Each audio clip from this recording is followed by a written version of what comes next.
सल्लल्लाहु अलैहि वसल्लम। बेटा आज हम एक्सरसाइज 3.2 करेंगे इंतहाई आसान मेथड के साथ। और चलते हैं पहले क्वेश्चन की तरफ। पहला क्वेश्चन है, कहता है if y varies directly as x and y is equal to 8 when x is equal to 2। तो फाइंड हमने करना है y in term of x, हमने फाइंड करना है। तो सबसे पहले y वेरीज डायरेक्टली वो लिखेंगे यहाँ पे, y वेरीज डायरेक्टली। यहाँ पे मैं बेटा आपको बता दूं कि ये जो हमारे पास साइन है यहाँ पे मैंने लगाया हुआ है, ये डायरेक्टली का साइन है। इसमें दो चीजें डिस्कस होगी इस एक्सरसाइज में, एक डायरेक्टली प्रोपोर्शन होता है और एक इनवर्सली प्रोपोर्शन होता है बेटा। डायरेक्टली प्रोपोर्शन वो होता है कि अगर एक चीज की वैल्यू बढ़े तो दूसरी की भी बढ़ जाए, या एक चीज की वैल्यू कम हो तो दूसरी भी कम हो जाए, तो वो डायरेक्टली होता है प्रोपोर्शन। इस तरह इनवर्सली प्रोपोर्शन में क्या होता है, उसमें उलट होगा कि अगर एक चीज की वैल्यू बढ़ जाती है तो दूसरी की कम होगी, और अगर एक ही कम हो जाए तो दूसरी की बढ़ जाए, तो ये इनवर्सली होता है। तो यहाँ पे हम y डायरेक्टली x लिखेंगे। उसके बाद अब हम इस डायरेक्टली के साइन को खत्म करेंगे। तो जब हमने खत्म करना तो इसकी जगह पे इज इक्वल टू k लगा देंगे। k बेटे यहाँ पे प्रोपोर्शनैलिटी कांस्टेंट है। k हमारे पास क्या है, प्रोपोर्शनैलिटी कांस्टेंट। तो y इज इक्वल टू क्या आ जाएगा, k ऑफ x, यानी कि इसकी जगह पे हमने k लगा दिया, ये कांस्टेंट था। हम अब हमने फाइंड करना है बेटा y in term of x find करना है। उससे पहले बेटा हम k की वैल्यू को फाइंड करेंगे। तो k की वैल्यू फाइंड करने के लिए हमारे पास y और x दोनों की वैल्यूज को होना जरूरी है। तो y की वैल्यू हमारे पास बेटा 8 है और x की वैल्यू हमारे पास बेटा क्या है, 5 है। तो क्या करेंगे, यहां पे y की जगह पे उसकी वैल्यू बेटे 8 लगा देंगे और x की जगह पे उसकी वैल्यू 2 लगा देंगे। ये उसने क्वेश्चन के अंदर भी बेटा दी हुई है, यहाँ पे आप देख सकते हैं कि x की वैल्यू 2 दी है, y की वैल्यू कितनी दी हुई है, 8। तो यहाँ पे वो वैल्यूज हम लगा देंगे। अब हमने k की वैल्यू फाइंड करनी है, k इसके साथ मल्टीप्लाई हो रहा है, तो बेटा ये इधर आके क्या हो जाएगा, डिवाइड हो जाएगा। तो 8 बटा 2 आ जाएगा, इज इक्वल टू बेटा k आ जाएगा। अब 2 को जब 8 पे डिवाइड करेंगे तो 2 4 द 8 होता है। तो k की वैल्यू हमारे पास क्या आ जाएगी बेटा, 4 आ जाएगी। अब क्वेश्चन में उसने बोला हुआ है कि y in term of x find करना है। तो यहाँ पे ये जो है y is equal to k of x, हम यहाँ पे लिख देंगे y is equal to k of x। y as it is आ जाएगा इज इक्वल टू, अब k की जगह पे उसकी वैल्यू क्या है बेटा, 4 है, तो k की जगह पे उसकी वैल्यू 4 लगा देंगे। x हमारे पास एज इट इज आ जाएगा, तो y is equal to 4 of x आ जाएगा। ये हमारा फर्स्ट क्वेश्चन का आंसर है बेटा। इस तरह अगर हम दूसरे इसके जूस को देखें तो उसमें कहता है कि y हमने फाइंड करना है when x is equal to क्या है, 5 है। मतलब y की वैल्यू फाइंड करनी है, x की वैल्यू उसने 5 दी हुई है। तो उसके लिए भी ये इक्वेशन जो थी y is equal to k of x, हम यहाँ पे यूज करेंगे ये वाली। यहाँ पे लिखेंगे y is equal to k of x।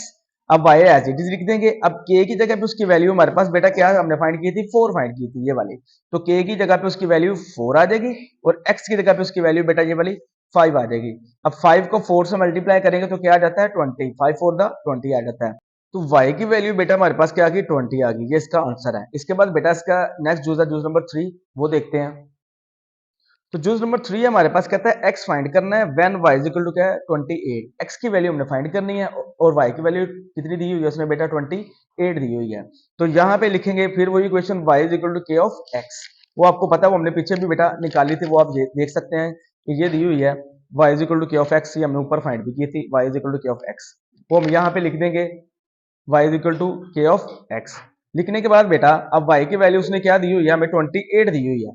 y की जगह पे 28 लगा देंगे, इज इक्वल टू k की वैल्यू 4 हमने पीछे निकाली हुई थी, वो लिख देंगे। x हमने फाइंड करना है, वो वैसे ही आ जाएगा। अब ये 4 इधर मल्टीप्लाई हो रहा है बेटा, इधर आके क्या हो जाएगा, डिवाइड हो जाएगा, is equal to x as it is. अब 28 है और 4 है, 4 को 28 पे जब डिवाइड करेंगे तो 4 7 द 28 होता है। तो x की वैल्यू हमारे पास क्या आ जाएगी, 7 आ जाएगी। बेटा ये इसका आंसर है, सल्लल्लाहु अलैहि वसल्लम। इसके बाद बेटा इसके नेक्स्ट क्वेश्चन की तरफ चलते हैं, क्वेश्चन नंबर 2 की तरफ।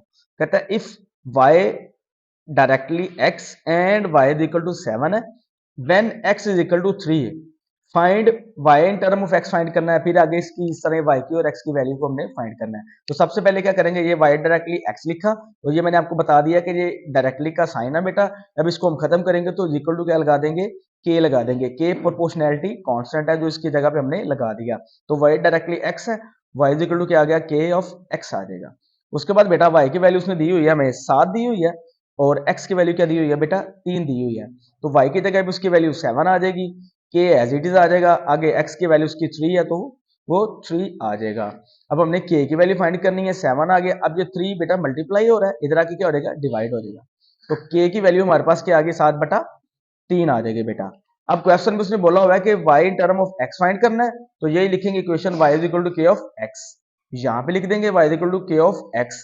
अब y एज इट इज, अब k की वैल्यू हमारे पास क्या आई थी, 7/3 आई थी बेटा, तो k की जगह पे हम 7/3 लिख देंगे, 7 बेटा हमारे पास क्या आ जाएगा, x आ जाएगा।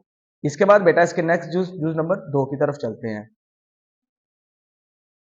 जूस 2 है हमारे पास, कहता है x फाइंड करना है when y is equal to क्या है 35, x की वैल्यू फाइंड करनी है और y की वैल्यू हमारे पास कितनी दी हुई है, 35 दी हुई है।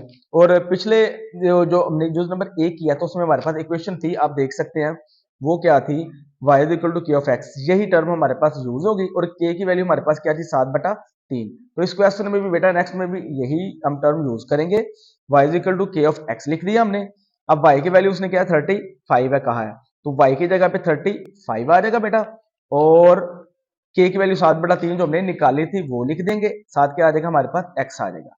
अब चूंकि बेटा हमने x की वैल्यू फाइंड करनी है, तो यहाँ पे देखें ये 7/3 है, 7 इसके साथ बेटा मल्टीप्लाई हो रहा है और 3 बेटा डिवाइड हो रहा है, तो इधर जाके ये उलट जाएंगे, मतलब 7 इधर मल्टीप्लाई हो रहा है, ज़रब हो रहा है, तो इधर आके बेटा क्या हो जाएगा, तकसीम हो जाएगा, और ये इधर डिवाइड हो रहा है, तकसीम हो रहा है, इधर आके क्या हो जाएगा, मल्टीप्लाई। मतलब 7/3 को जब उठा के इस साइड पे लेके जाएंगे तो 3 ऊपर चला जाएगा, 7 नीचे आ जाएगा, तो 3/7 आ जाएगा। अब यहाँ से हमने x की वैल्यू फाइंड करनी है, तो यहाँ पे देखिए 7 और 35 है, 7 को 35 पे डिवाइड कर देंगे तो 7 5 का क्या आ जाएगा, 35 आ जाएगा, 7 5 35 आ जाता है। अब 35 आ गया, ये 5 आ गया, यानी कि 7 को जब 35 पे डिवाइड किया तो 5 आ गया, 5 को जब 3 से मल्टीप्लाई करेंगे तो क्या आ जाएगा, 15 आ जाएगा, इज इक्वल टू बेटा क्या आ जाएगा, x आ जाएगा। तो x की वैल्यू हमारे पास क्या आ गई, 15 यानी 15 आ जाएगी, सल्लल्लाहु अलैहि वसल्लम। इसके बाद बेटा इसका नेक्स्ट जूज है, जूज बी जो है उसमें देखें वो कहता है y फाइंड करना है आपने, क्या फाइंड करना है बेटे, y फाइंड करना है, और x की वैल्यू उसने दी हुई है 18, इसमें भी वही टर्म यूज होगी y is equal to k of x जो हमने पीछे फाइंड की थी, तो y एज इट इज आ जाएगा बेटा। अब k की वैल्यू 7/3 भी हमने निकाली हुई थी, आपको मैं एक दफा फिर बता देता हूँ, दिखा देता हूँ, यहाँ पे देखें k की वैल्यू हमने 7/3 हमने निकाली हुई थी, और टर्म ये जो है y is equal to k of x वो हम यूज करेंगे, यहाँ पे फिर वही लिखेंगे y is equal to k of x, y की वैल्यू कितनी है बेटा वो हमने फाइंड करनी है, वो वैसे लिख देंगे, और k की वैल्यू हमारे पास 7/3 है वो लिख देंगे, और x की वैल्यू हमारे पास क्या है 18, वो हमने यहाँ पे लिख दिया। उसके बाद बेटा 18 है और ये 3 है, 3 को 18 पे डिवाइड करेंगे तो 3 6 द 18 आ गया बेटा। अब 7 को 6 से मल्टीप्लाई करेंगे तो 42 आ जाएगा, 42 आ जाएगा, 3 को 18 पे डिवाइड किया तो 3 6 18 आ गया, 6 को 7 से जब हमने मल्टीप्लाई किया तो 42 मतलब 42 आ गया, तो y की वैल्यू हमारे पास ये आ जाएगी, सल्लल्लाहु अलैहि वसल्लम।